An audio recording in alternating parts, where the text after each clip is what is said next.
Terraria's Bigger and Bolder update just came out, and with it, a whole bunch of new items and quality of life changes were added, but the main thing that was added was a whole bunch of new whips for the Summoner class.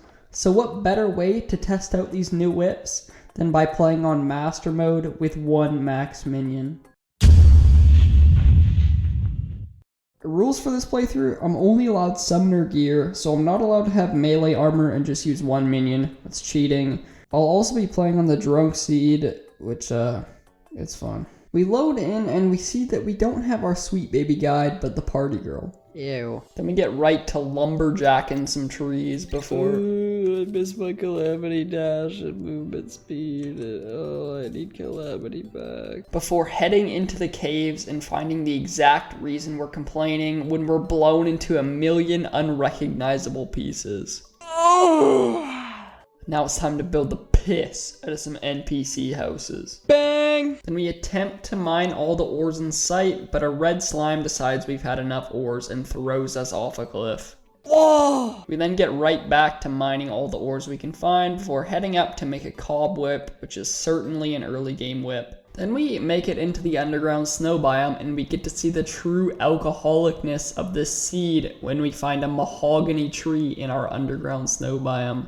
And it gives us an anklet, which is nothing to complain about. Then we get a raging semi when we find a pair of Dune Rider boots in the underground desert, but it quickly goes away when we find a Snake Charmer's flute. But we've also secured a pair of Moonlord legs, and yes, they are warm, and yes, they are squishy. Then the underground desert decides to punch our heads square off our small bodies. I then take my anger out by bombing some Crimtane, but a jellyfish has other plans to refill that anger.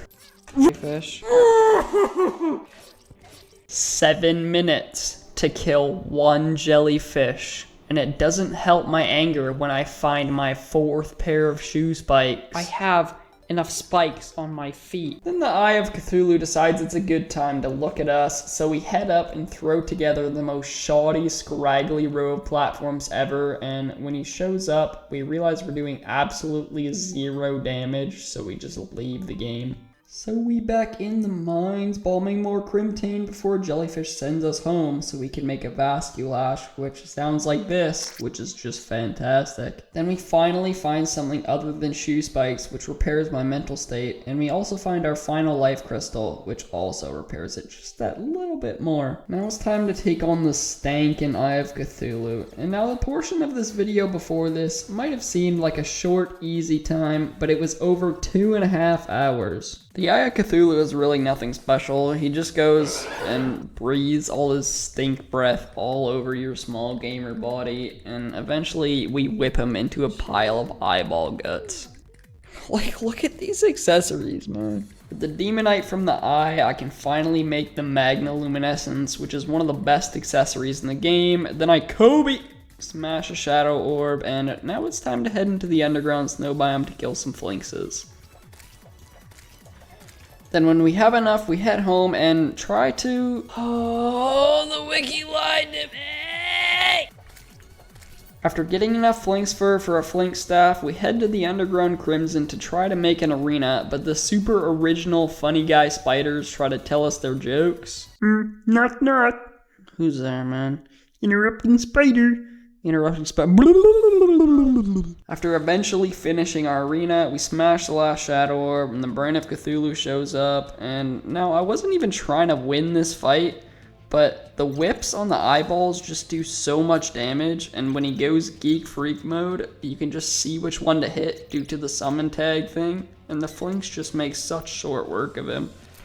I wasn't trying to win. When we head home, we see that there are tiny green men waiting for us, and after one slightly aggravating death, we take out all the goblins, and to celebrate, we set up a small herb farm for future potion crafting. Then I make myself a Deathbringer pickaxe before bombing a whole bunch of obsidian, and on our way to hell, we find our goblin tinkerer, so we slap his nerdy bald forehead because his prices are way too high for us right now. We eventually make it all the way to hell, and and I kind of forgot I was in a drunk world, so I just kind of scuba dive in the lava real quick. Then I grab a water walking potion so I can just walk on top of the lava, and eventually we make it to some land, and after a little bit more time, we make it to the Demon Boy frat housing unit so we can get mogged by the ASU frat leader. Did I really just make that joke, man? I then grab myself a Hellforge and go on a small mowing session, but our flinks had other plans for us.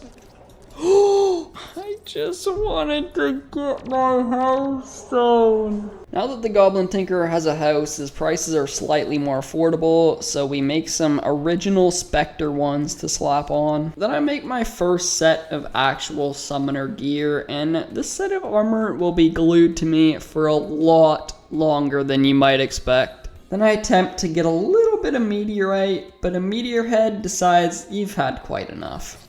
What the? With some of the meteorite, I make a star crash, and now this whip makes your summons drop meteors on your enemies' heads. Ooh. Then the Goblin Tinkerer brutally touches me with reforges. I'm broke. Then we head up into the sky, and we get to see the new Sky Island designs. Sick. Oh. Eventually we make it so far right that we find a not so living tree, and when we head down it, we find our dungeon, and we see that they reworked the dungeon after who knows how many years. And since we're on the drunk seed, we get access to an alchemy table and a bewitching table, pre-Skeletron. But since we're one max minion, can't actually use the bewitching table. Now it's time to go on a real hellstone mowing session with no wall of flesh interruption, and when we head back, we make an imp staff, and of course, a molten pickaxe to pair. Then we actually get decently lucky with our reforges, and head back up into the sky, and finally find my shiny red balloon I've been yearning for. Then I head way over to the jungle and whip up some NPC houses before slamming down into the caverns of the underground jungle, and we find ourselves a boomstick, which in any other playthrough would be awesome, but here it's just kind of meh. We've wasted enough time for the night to fall, so we head over to our Dryad and purchase a jungle pylon, and we also get to see the new picture that has been added to the Dryad. And I have to say, she doesn't really look her age. Then we finally find the elusive cloud in a bottle we've been searching 4.5 hours for. Then we find some feral claws and another boomstick. Hell yeah, brother. Then we come across our suspiciously green temple, so we run away and bottle that up for the future. Green temples aside, we finally take our cloud and make it into a blue horseshoe balloon, and then it's off to the underground dungeon to whip up some NPC houses. Then we take an undisclosed amount of time to hollow out a massive portion beside our dungeon, so we might have enough space to not get teethy head from Mr. Skeletron. Then we lay pipe to some platforms, which will become a common theme in this playthrough, and then we whisper in the old man's ear, and he summons a giant bone man to come in and bone us. And yeah, this fight isn't too bad at all.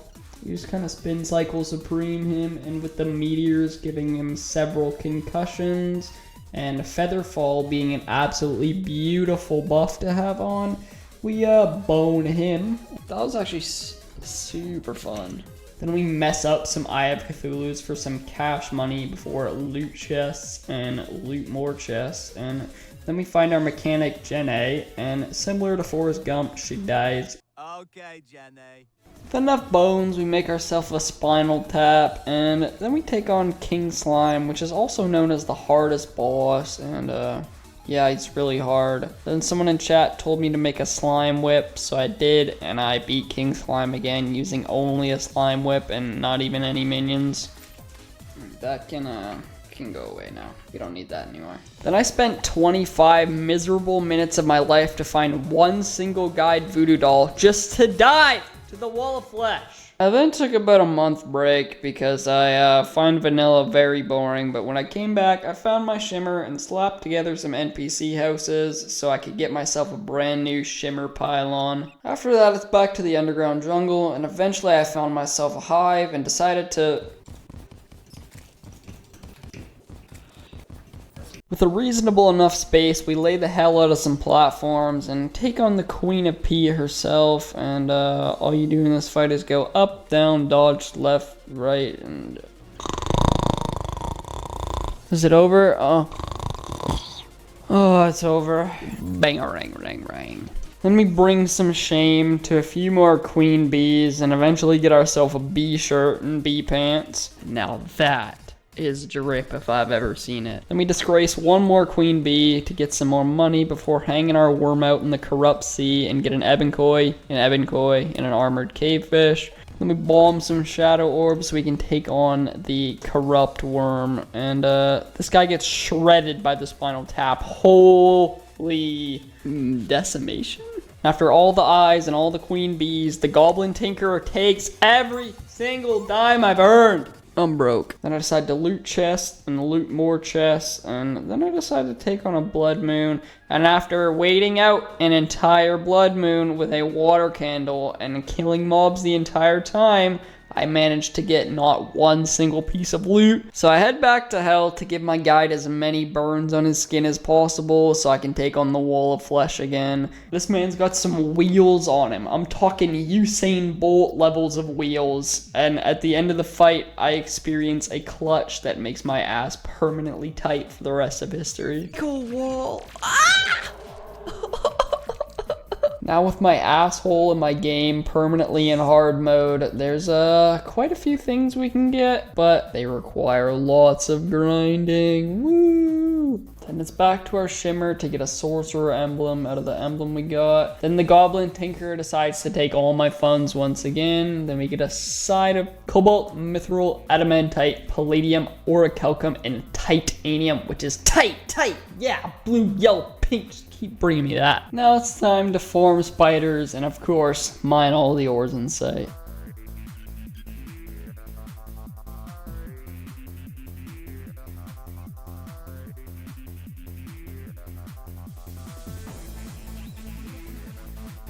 After killing an amount of spiders I don't quite want to disclose on camera, I make up a spider staff and a queen spider staff, and then eventually get myself a full set of spider armor. But after a little bit of comparing and contrasting to my obsidian armor set, it's just worse than my obsidian armor, so we're still stuck with our pre-hard mode armor set.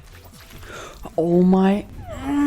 Now it's time to lay the hell out of some more platforms so we can hopefully have enough space to take out the tremendously thick queen slime. And after laying down the platforms, we take on a corrupt mimic, which I was hoping would be a crimson mimic, and after an extremely lengthy fight, take out the corrupt mimic, and of course, we don't get what we want because this is Terraria, man. And on our second one, we do get what we want, which is a bag of that stank, which we then throw into the shimmer, and we get our beautiful flesh knuckles to double our defense, so we don't get one shot by every single hard mode enemy. Then we slam down a pint of gravitation potion so we can slap around a wyvern. Then we actually get a giant harpy feather, which is a 1 in 150 drop chance, by the way. And now I'm gonna keep this clip going a little bit so you can see the absolute absurdity that is about to happen. I get another giant harpy feather in a row.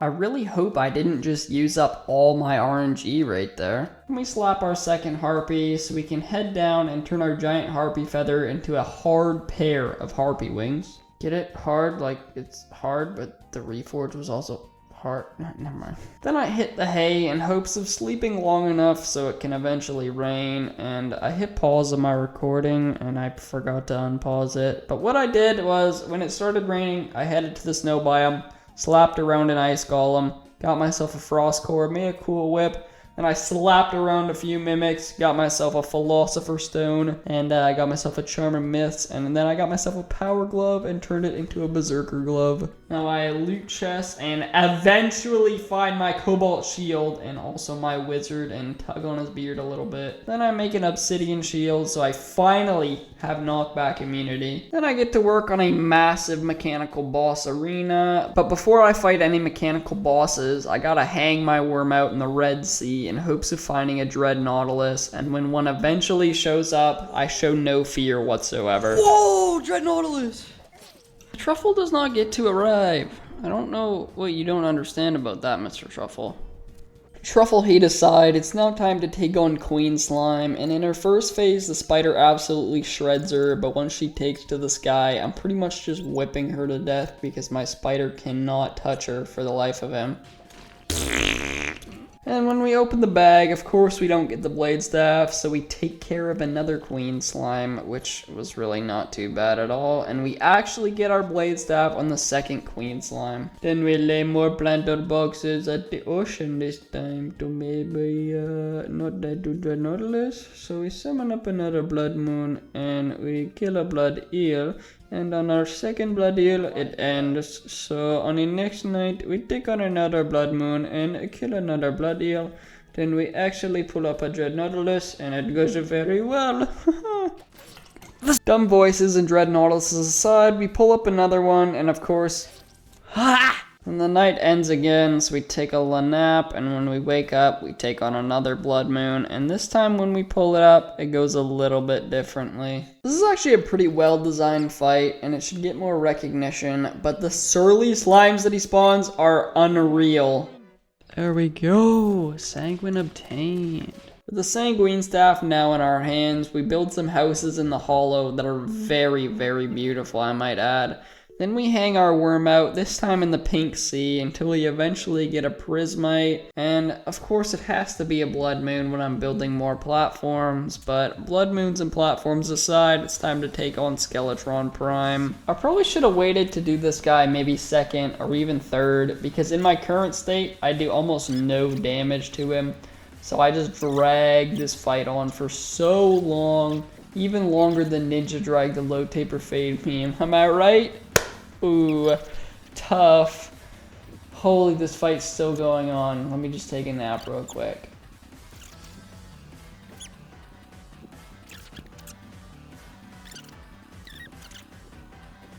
And we slap him into a pile of metal. Woohoo! Look at me go! Out of our bag of Skeletron guts, we get some hollowed bars and turn them into a Durendal, and then the next night we take on the twins, and the Durendal just absolutely blesses you up with amazing whip speed. And with the help of our Sanguine staff, this fight is only mildly hair ripping, because, well, I still do no damage on the count of I have one summon. But the Durendal actually speeds up that process by quite a bit. And we won. Pop, pop, pop, pop, pop. I'm gonna die! After totally not dying to Retinazer a single time, we take him out again and make ourselves a full set of hollowed armor to maybe, hopefully, have an armor set better than the Obsidian armor. But after doing our regular comparing and contrasting after making a new armor set, the Obsidian armor is still better. And since we have defeated a mechanical boss, the Steampunker now lets us make asphalt, so we turn our arena into the Super Shelly Highway, and when we eventually reach the end, we take on the Destroyer the next night and totally beat him first try.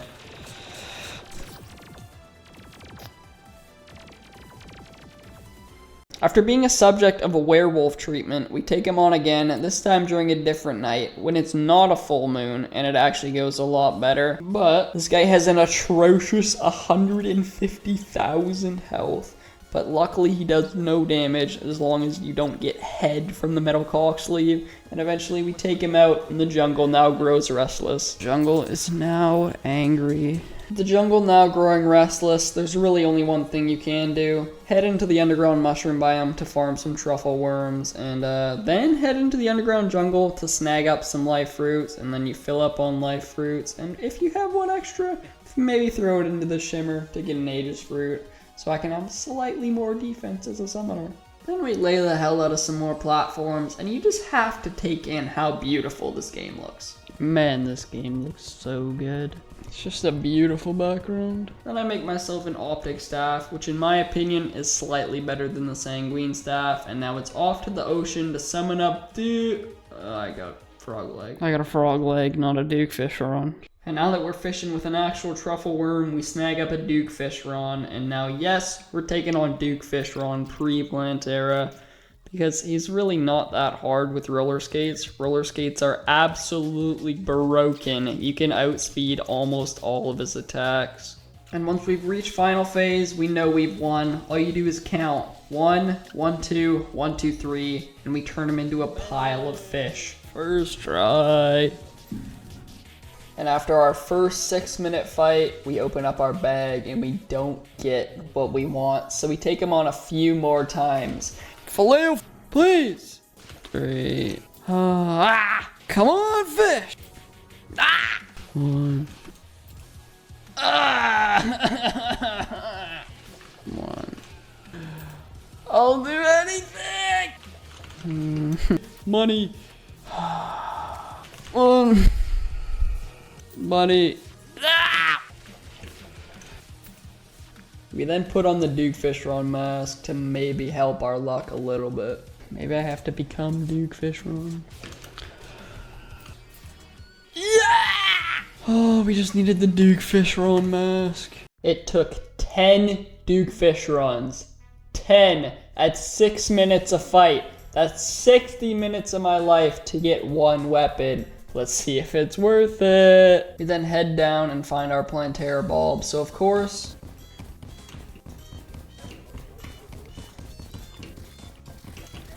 with a reasonable area exploded, we of course lay more platforms like always. Don't buff up, I guess. Ugh! I hate the underground jungle. Underground jungles aside, we break our bulb and take on Plantera, and oh boy was the electric eel worth it. It turns into a Plantera salad within seconds. It's awesome. Boom!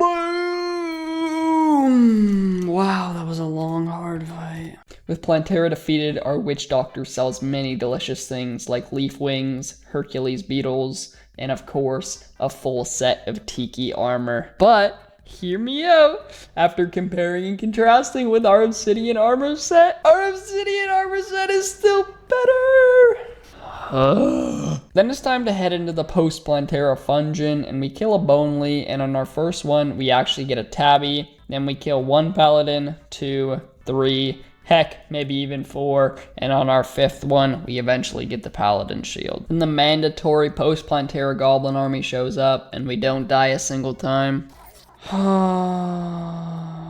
With our Paladin Shield, we make a Hero Shield, then it's back to hell to slam a Wall of Flesh and get ourselves an emblem, which we turn into an Avenger emblem, which is then a Mechanical Glove, which is then a Fire Gauntlet. Then we decide to finally face our suspiciously green temple, and when we enter, the Golem says, "I have 15 million power in Rise of Kingdoms," which we reply, "I don't care." So he fills our temple with more spikes than I've ever seen and makes it an infinite length. Okay, bro, the infinite temple glitch. I'm never making a large world again. Holy, there's another layer! This better be the biggest temple. Oh my, there's more layers! Bro, why is this so tight? Please end! Oh my, what is that? Infinite temples and Rise of Kingdoms aside, we decide to clear out our temple as best we can before absolutely laying some platforms so we can dodge his small rock body. After our arena is finally done, we take on Golem, and he's just as pathetic as we remember, and with the electric eel, we slap him into a pile of rocks. Why was I even stressed? It's Golem.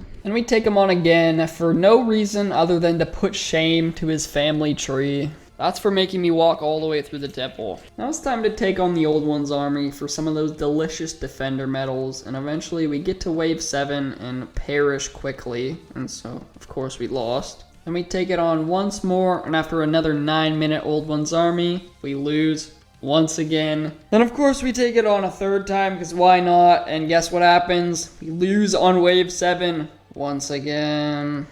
Eventually we get sick of this cycle and slap around the cultist, and he must have got sick of us making fun of his nose all these years, because he shotgun blasts me with a bunch of ancient lights straight into my face. Then we of course lay some more platforms, which I probably should have done before because it would have saved me a few $100 on therapy sessions. Then I decide to take on Duke Fishron again because I don't feel like sleeping. Every single time I kill Duke Fishron, I age by 2 years. I am now 50 years old with 4 kids and a grandkid on the way. Please just let this end. Then I find a Martian saucer and decide to take it on in hopes of getting a Xeno staff. It was a mistake.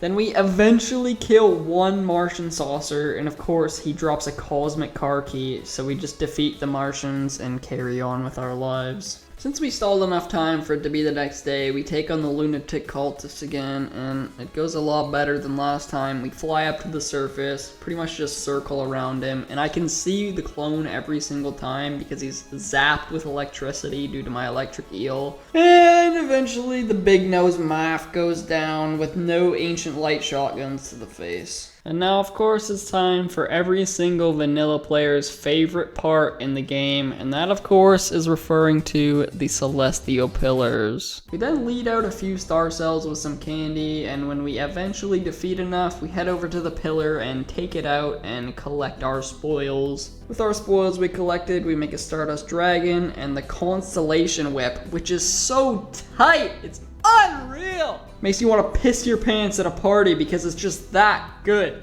And now it's time to take on Duke Fishron even more. And we take him out and we don't get our thing. So we take him out another time and we get our Fishron wings. Oh, finally! It took 16 Duke Fishrons to get the wings. That's 16 times 2 years. That's 32 years it wasted of my life. I then got enough defender medals from the old one's army to purchase a set of shinobi armor, which greatly boosts my summon damage and melee damage, so it's perfect for me. I then enter the vicinity of the vortex pillar and quickly dig underground to not get diddled by the mobs, and eventually we kill enough enemies to head out into the real world and we die. We then take out the pillar the next time and collect our spoils. Now it's time for everyone's favorite pillar that never kills you a single time. After not dying a single time, we take out the pillar and it doesn't like that, so we die one more time. Oh, they're fluffer. Now it's time for the least dangerous pillar, the solar pillar. We then take some time in between dying to extend our Super Shelly Highway and of course lay more platforms, because who doesn't love laying platforms in vanilla Terraria? We then take out our final pillar, teleport home and head to our nurse because we have an actual brain and 0 health. And when we get to our arena, the Moon Lord spawns, and this is just such an easy fight. I don't even have to say anything. Oh my! After going through more sigils than I'd like to admit, we spawn the Moon Lord once again, and I'll just let the fight play out.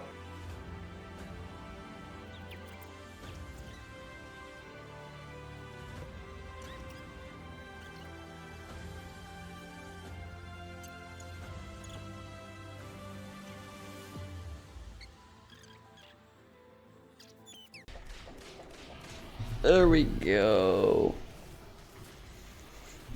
Too simple. Once you defeat the Moon Lord, most people would end their playthrough right there, but not me. It's time to go bug hunting. So we summon up the Empress of Light and slap her across her bald forehead and duct tape the soaring insignia right onto our chest. With the soaring insignia now slapped onto our body, it's time to take on the daytime Empress of Light. And you might say, you're a masochist. Why are you doing this? You already beat the game. To that I say, I don't know. It's fun. As a filthy calamity player, Daytime Empress is not that big of a challenge to me. No, I didn't beat her first try, but this was like my second attempt or something. Before this playthrough, I had never beaten Daytime Empress one time, so I was just kind of sight reading all of the attacks, and it still wasn't very hard. Haha! And with the Terra Prisma now in my hands, I can finally end this vanilla playthrough. If you want me to do more vanilla playthroughs in the future, leave a comment, because if it were up to me, I would not do another quality of lifeless vanilla playthrough again. And I guess that's it. See ya.